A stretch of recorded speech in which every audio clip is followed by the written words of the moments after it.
ሰላም ጤና ይስጥልን ውድ የሚዲያችን ተከታታዮች፣ ይህ ጽርሐ ተዋሕዶ ሚዲያ ነው። ይህ ጽርሐ ተዋሕዶ ሚዲያ ለእናንተና ለሁሉም ሰው ይደርስ ዘንድ ላይክ፣ ሼር፣ ሰብስክራይብ እያደረጋችሁ ቤተሰብ ሁኑ። ሀሳብና አስተያየት ካላችሁ ኮሜንት ሴክሽን ላይ በማስቀመጥ ቤተሰብና አጋርነታችሁን አሳዩ። የፕሮግራሙ አቅራቢ ያዕቆብ መስፍን ነኝ። ዛሬም ታዲያ ባጠገባችን ታላቅ እንግዳን ጋብዘንላችኋል። ይህም አባት መጋቤ ሐዲስ ኪዳነ ማርያም ገብረ እግዚአብሔር ሲሆኑ የፈረንሳይ አንቀጸ ምሕረት ቅዱስ ሚካኤል ቤተክርስቲያን ስብከተ ወንጌል ኃላፊ ናቸው። መምህር እንኳን ደህና መጡ። ይህም እንግዳ አድርጋችሁ ስለጋበዛችሁኝ አመሰግናለሁ። ዛሬ ታዲያ የተለያዩ ጥያቄዎችን ለሰዎች ያስተምራሉ ብለን ያሰብናቸውን ነገሮች ከእርስዎ ጋር ለመወያየት እዚህ ተገኝተናል እና እርስዎ እንግዲህ እንደሚታወቀው በብዙ ዘርፈ ብዙ የሆነ አገልግሎት እንደሚሰጡ ይታወቃል። በዓለማዊውም ሆነ በመንፈሳዊው ማለት ነው። እንግዲህ ይህንን መሰረት በማድረግ እርስዎን የተለያዩ ሰዎችን ያስተምራሉ ብለን ያሰብናቸውን የትዳር ጥያቄዎች እንዲሁም ደግሞ ቤተሰቦችን እንዴት መምራት እንችላለን የሚሉ ጥያቄዎችን ነው ብለናል። ስለዚህ ያው ወደ ምራ ግብራችን ይባይደል። እሺ ወደ ጥያቄያችን ስንሄድ የመጀመሪያ ጥያቄያችን የሚሆነው ኦርቶዶክሳዊ ቤተሰብ ማለት ምን ማለት ነው? መልካም፣ ጥሩ፣ አስፈላጊና ወሳኝ ጥያቄ ነው። ኦርቶዶክሳዊ ቤተሰብ ምን ማለት ነው የሚለውን ቃል ከማየታችን በፊት የቃሉን ትርጉም እናያለን። ኦርቶዶክሳዊ ቤተሰብ የሚለው ቃል የሶስት ቃላት ጥምር ውጤት ነው። ኦርቶዶክስ፣ ቤትና ሰብ የሚል ሶስት ቃላት አሉ። ኦርቶዶክስ የሚለው ቃል የግሪክ ቃል ነው።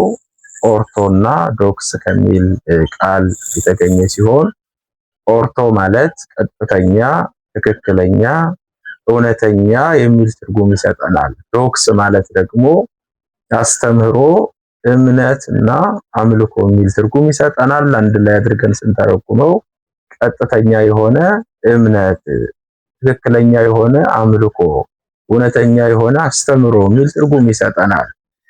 ቤተሰብ የሚለውን ቃል ስናይ ደግሞ ቤት የሚል ቃል እናገኛለን። ቤት የሚለው ቃል ቤተ አደረ፣ ኖረ ከሚል ግስ የተገኘ ሲሆን ቤት ማለት መኖሪያ፣ ማደሪያ ማለት ነው።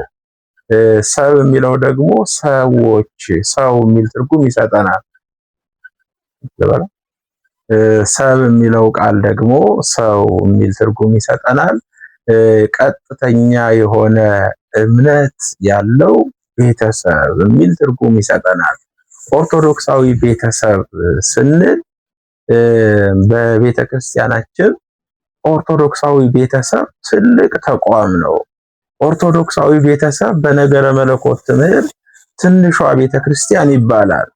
በሶሺዮሎጂ ትምህርት ደግሞ ኦርቶዶክሳዊ ቤተሰብ ትንሿ ሀገር የሚል ትርጉም ይሰጠናል። ስለዚህ ኦርቶዶክሳዊ ቤተሰብ ማለት የሁሉ ነገር መገኛ፣ የሁሉ ነገር ምንጭ ማለት ነው። እጅግ ግሩምና ድንቅ አገላለጽ ነው። በእውነት እግዚአብሔር ያክብርልን። ኦርቶዶክሳዊ ቤተሰብ እንዴት ተመሰረተ ከሚለው ብንነሳ መልካም። ኦርቶዶክሳዊ ቤተሰብ እንዴት ይመሰረታል የሚለውን ቃል ስናይ ኦርቶዶክሳዊ ቤተሰብ የሚመሰረተው ኦሪት ዘፍጥረት ምዕራፍ 2 ቁጥር 18 ላይ ራሱ ልዑል እግዚአብሔር አምላካችን እግዚአብሔርም አለ ሰው ብቻውን ይሆን ዘንድ መልካም አይደለም፣ የሚመቸውን የምትመቸውን ረዳት እንፍጠርለት ብለው ሥላሴ ያን ጊዜ እንደጀመሩት መጽሐፍ ቅዱሱ ይነግረናል። የኦሪት ዘፍጥረት ጸሐፊ ሊቀ ነቢያት ሙሴ እንደነገረን ስነ ፍጥረታት በሙሉ ሁለት ሁለት እየሆኑ ሲመጡ አባታችን አዳም አየ፣ እኔ ብቻ ነጠላ ፍጥረት ብሎ አዘነ። ኦርቶዶክሳዊ ቤተሰብ እንዴት ይመሰረታል ስንል ፍጥረታት ሁለት ሁለት እየሆኑ ወደ አባታችን ወደ አዳም ሲመጡ አባታችን አዳም አየ፣ እኔ ብቻ ነጠላ ፍጥረት ብሎ አዘነ። ያንን ሐዘኑንም ቅድስት ሥላሴ አይተው ሰው ብቻውን ይሆን ዘንድ መልካም አይደለም፣ የምትመቸው የምትረዳውና የምትረዳው እንፍጠርለት ብለው አሰቡ። ያን ጊዜ በገነት ኦርቶዶክሳዊ ቤተሰብ ተጀመረ። በማን ተጀመረ? በአምላካችን በልዑል እግዚአብሔር እንደተጀመረ የኦሪት ዘፍጥረት መጽሐፍ ይነግረናል። የኦርቶዶክሳዊ ቤተክርስቲያን ቅድመ ጋብቻና ድህረ ጋብቻ እንቅስቃሴ ምን ይመስላል? ከስርዓተ ቤተክርስቲያን አንጻር ይህን እንዴት ይመለከቱታል? ቅድመ ጋብቻ ምን ይመስላል ስንል ኦርቶዶክሳዊ የእጮኝነት ጊዜ አለ። ወደ ትዳር ከመምጣታቸው በፊት የሚጠናኑበት ጊዜ፣ በጸሎት የሚተጉበት ጊዜ ኦርቶዶክሳዊ ቅድመ ጋብቻ ነው። ታዲያ ሊቁ ቅዱስ ዮሐንስ አፈወርቅ ቅድመ ጋብቻን ሲነግረን የጋብቻ መስፈርት ብሎ ስለ ጋብቻ ባስተማረበት ክፍል ላይ ከሃይማኖትና ከምግባር ቀጥሎ ኦርቶዶክሳዊ የጋብቻ መስፈርት ሁለት ናቸው ይለናል። የመጀመሪያው ከሃይማኖትና ከምግባር ቀጥሎ የኦርቶዶክሳዊ ጋብቻ መስፈርት ውስጣዊ ውበት ነው ይለናል። በዓለማችን ላይ ብዙ ሰው የጋብቻ መስፈርት የሚያደርገው ውጫዊ ውበት ነው። ውጫዊ ውበት ደግሞ በተፈጥሮም ይሁን በሰው ሰራሽ አደጋ ይጠፋል። ውስጣዊ ውበት ግን በተፈጥሮ ሰው ሰራሽ በሆነ መንገድ የማይጠፋ ነው። ስለዚህ የመጀመሪያው መስፈርት ውስጣዊ ውበት ነው ይላል። በአንድ ወቅት አንዲት እጅግ ቆንጆ የሆነች ወጣት ለአቅመ ሔዋን የደረሰች እህት አንድ ወጣት መጥቶ ለጋብቻ ይጠይቃታል። ያን ጊዜ አንተ መልክ የለህም፣ ለኔ አትመጥንም ብላ መለሰችለት። ከዛ በኋላ ወደ ክፍለ ሀገር ዘመድ ለመጠየቅ ስትሄድ ያ የሚያምረው አይኗ በመኪና አደጋ አጣችው። ያን ጊዜ ወደዛ ወጣት ደውላ እኔ እኮ ጥያቄህን አልረሳሁትም፣ ጥያቄህን ለመቀበል ዝግጁ ነኝ፣ ዋናው ውበት የውስጥ ነው አለች። ይህች ልጅ አስተውሉ፣ ውስጣዊ ውበት ትዝ ያላት ውጫዊውን ውበት ስታጣ ነው። ዛሬ ብዙዎች አሉ ውጫዊውን ውበት ሲያጡ ወደ ውስጥ የሚመለከቱ፣ መጀመሪያ ግን ውስጣዊ ውበት አይመለከቱም ነበር፣ ውጫዊውን ነበር የሚያዩ። ስለዚህ ቅዱስ ዮሐንስ አፈወርቅ የመጀመሪያው የትዳር መስፈርት ውስጣዊ ውበት ነው ይለናል። አዎ ሴቶች እህቶችም ውጫዊ የውበትን የወንዶችን ውበት የሚመለከቱ ብዙዎች ናቸው። የቁመቱን መርዘም፣ የተክለ ሰውነቱን ማማር፣ ገጽታ የሚያዩ ብዙዎች ናቸው። የእግዚአብሔር ቃል ግን ምን ይለናል? ሰው መልክን ያያል፣ እግዚአብሔር ግን ልብን ያያል ይላል።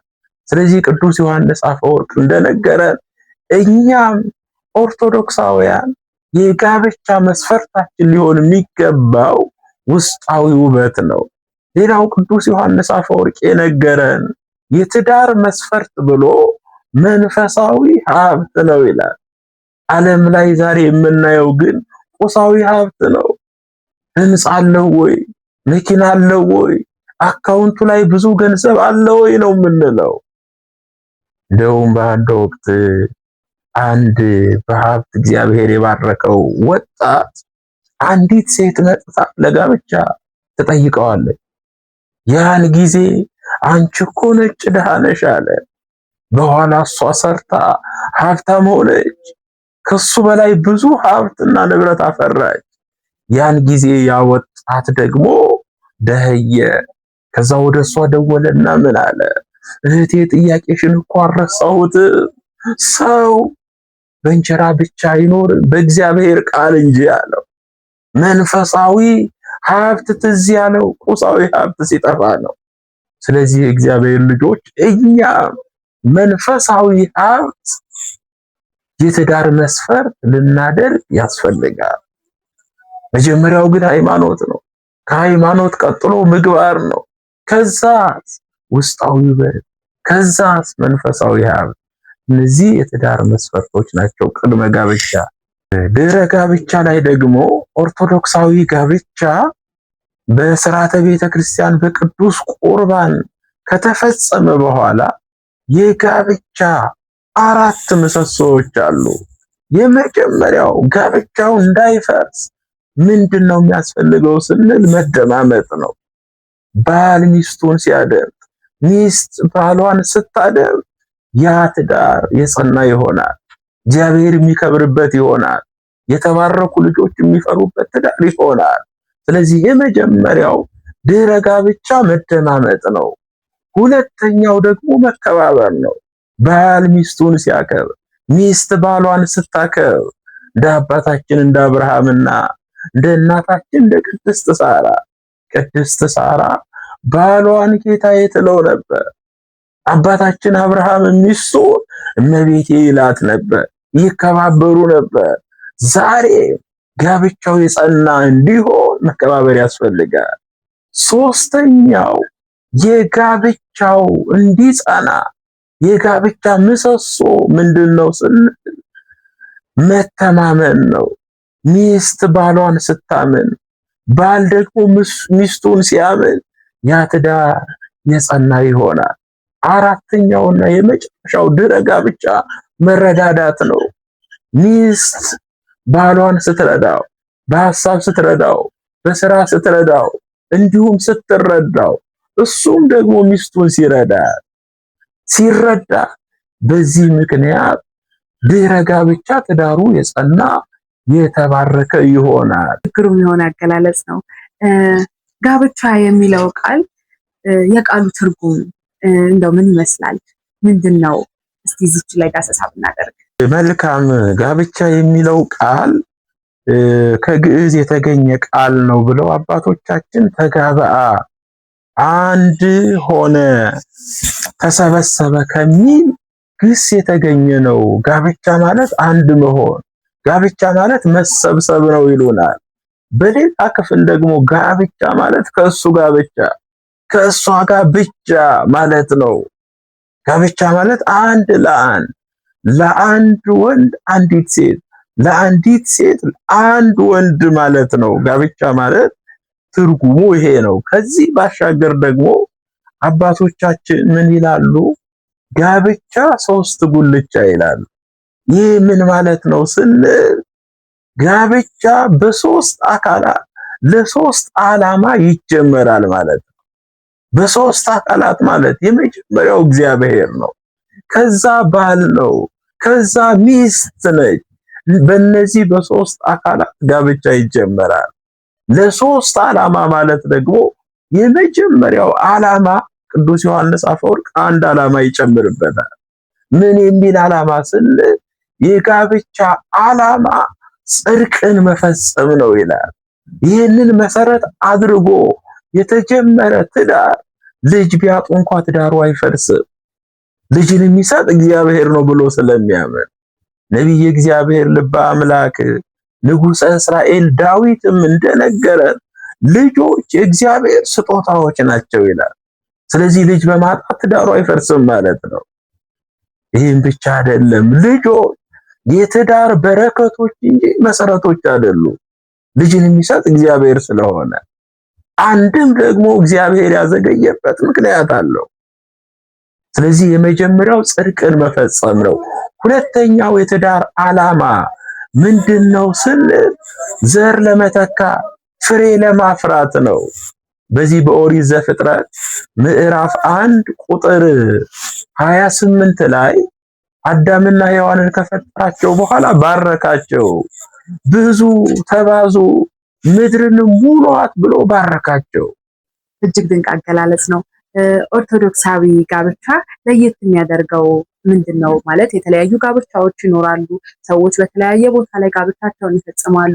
ነገር ግን ኦርቶዶክሳዊ ስንል ከሌሎች የጋብቻ አይነቶች ብለን እንደምንገልጻቸው ለምሳሌ አንዳንድ ሰዎች ሳይጋቡ የጋብቻ ወረቀቶች በፊርማም ሳይኖራቸው አንድ ላይ ይሆናሉ። ግን ይሄ ኦርቶዶክሳዊ የምንለው በስርዓተ ቤተክርስቲያን የሚፈጸመው ጋብቻ ለየት የሚያደርገው ነገር ምንድን ነው? መልካም። ኦርቶዶክሳዊ ጋብቻ ልዩ የሚያደርገው የመጀመሪያው በመሐላ የሚጀመር ነው። የኢትዮጵያ ኦርቶዶክሳዊ ተዋሕዶ ቤተክርስቲያን መጀመሪያ ቃል አስገብታ ነው የምታጋባው። ምን ብላ? እኔ ወለተ ማርያም ወልደ ሚካኤልን የሕግ ባሌ የሆነኝ ዘንድ ወድጄ ፈቅጄ ተቀብየዋለሁ። ስለዚህ በሕመሙና በጤናው በደስታውና በሐዘኑ ጊዜ ከእርሱ በሞት እስክለይ ከእርሱ አልለይም ብላ አጣ ነጣ አገኘ ደኸየ ጠቆረ ብዬ ከእርሱ ላልለይ በእግዚአብሔርና በተቀደሰችው ኦርቶዶክሳዊት ተዋሕዶ ቤተ ክርስቲያን ፊት በመሐላ ቃሌን እሰጣለሁ ብለው ተማምለው የሚጀምሩት መሆኑ ከሌላ ጋብቻ ልዩ ያደርገዋል። ሁለተኛው በሥርዓተ ቤተ ክርስቲያን በቅዱስ ቁርባን መጀመሩ ልዩ ያደርገዋል። ሌላው ልዩ የሚያደርገው ኦርቶዶክሳዊን ጋብቻ ይሄ ጋብቻ ምስጢር ነው። ሐዋርያው ቅዱስ ጳውሎስ እንደነገረ ይህ ምስጢር ታላቅ ነው አለ። ጋብቻ ከሰባቱ ምስጢራተ ቤተ ክርስቲያን አንዱ ነው። ስለዚህ ምስጢር ስለሆነ ከዓለማዊ ጋብቻ ልዩ ያደርገዋል። ታላቅ መሆኑ፣ ሌላው ደግሞ ክቡር መሆኑ ሐዋርያው ቅዱስ ጳውሎስ ለዕብራውያን ክርስቲያኖች በጻፈላቸው መልእክቱ መጋባት ወይም ጋብቻ በሁሉ ዘንድ ክቡር፣ መኝታው ንጹሕ ይሁን ይላል። ክቡር መሆኑ ከዓለማዊ ጋብቻ ልዩ ያደርገዋል። ሌላው ቡሩክ መሆኑ ልዩ ያደርገዋል። ስለዚህ ኦርቶዶክሳዊ ጋብቻ በቃለ እግዚአብሔር የተመሰረተ በምክረ ካህን በፈቃደ ካህን የተጀመረ መሆኑ ልዩ ያደርገዋል። ሁሉም ሰው በዚህ መንገድ እንዲሄድ እንግዲህ ምኞታችን ነው። ያው እንግዲህ ይህ አሁን የገለጽነው ነገር ኦርቶዶክሳዊ ቤተሰብ መቼና የት ተመሰረተ እንዲሁም ደግሞ በማን ተመሰረተ የሚለው ላይ ገለጻ ያደርጋል። መልካም። ኦርቶዶክሳዊ ቤተሰብ መቼ ተጀመረ ስንል በገነት እንደተጀመረ በእግዚአብሔር እንደተጀመረ ኦሪት ዘፍጥረት ምዕራፍ 2 ቁጥር 18 ላይ ያለው ቃል ያስረዳናል። ሰው ብቻውን ይሆን ዘንድ መልካም አይደለም፣ የምትመቸው የምትረዳውና የምትረዳው እንፍጠርለት ብለው ሥላሴ ሔዋንን በፈጠሩ ጊዜ ያን ጊዜ ኦርቶዶክሳዊ ቤተሰብ በገነት ተጀመረ፣ በሥላሴ ተጀመረ ብለን እናምናለን። እጅግ ድንቅ ነው በእውነት። እስኪ እንደው እንደመጨረሻ ጠቅለል አድርገው አስተያየት የሚሰጡን ነገር ካለ አጠቃላይ ኦርቶዶክሳዊ ቤተሰብ ስንል ኦርቶዶክሳዊ ቤተሰብ ከመመስረት አስቀድሞ 4 የሆኑ አቅሞች ያስፈልጋሉ። የመጀመሪያው አቅም መንፈሳዊ አቅም ነው። ከጋብቻው በፊት በመንፈሳዊ ሕይወቱ የጠነከረ በመንፈሳዊ ሕይወቷ የበረታች ልትሆን ይገባል። መንፈሳዊ አቅም ያስፈልጋል። ሁለተኛው ምን ያስፈልጋል? ማህበራዊ አቅም ያስፈልጋል። ሶስተኛ ላይ ኢኮኖሚያዊ አቅም ያስፈልጋል። አራተኛ አካላዊ አቅም ያስፈልጋል። እነዚህ ያስፈልጋሉ። ከዚህ ውጭ ደግሞ ኦርቶዶክሳዊ ጋብቻ 3 መርሆች አሉ። የመጀመሪያው የጋብቻ መርህ በዚህ በማቴዎስ ወንጌል ምዕራፍ 19 ከቁጥር 3 ጀምሮ ስናነብ ሰው እናትና አባቱን ይተዋል ይላል። የመጀመሪያው መርህ መተው ነው። እናትና አባት ዛሬ ብዙ ትዳሮች በሶስተኛ ወገን ጣልቃ ገብነት ሲፈርሱ እናያለን። ፍርድ ቤት ሲቆሙ እናያለን። ዛሬ ፍርድ ቤቱን ካጨናነቁት ጉዳዮች አንዱ ይህ የቤተሰብ መፍረስ ጉዳይ ነው። ለምንድን ነው ስንል ሶስተኛ ወገን ጣልቃ ስለሚገባ ነው። የእግዚአብሔር ቃል ግን ምን ይላል? ሰው እናትና አባቱን ይተዋል። መተው የሚባል ነገር አለ። ሳይተው ወደ ትዳር ከገባ ትዳሩ ይበጠበጣል፣ ትዳሩ ይናጋል፣ ሰላም አይሰፍንበትም፣ ፍቅር አይነግስበትም። ስለዚህ መተው ይገባል። ከዛ ቀጥሎ ደግሞ መጣበቅ ወይም መተባበር ነው። ይሄ ቃል ደግሞ ትዳር የማይፈርስ መሆኑን ይነግረናል።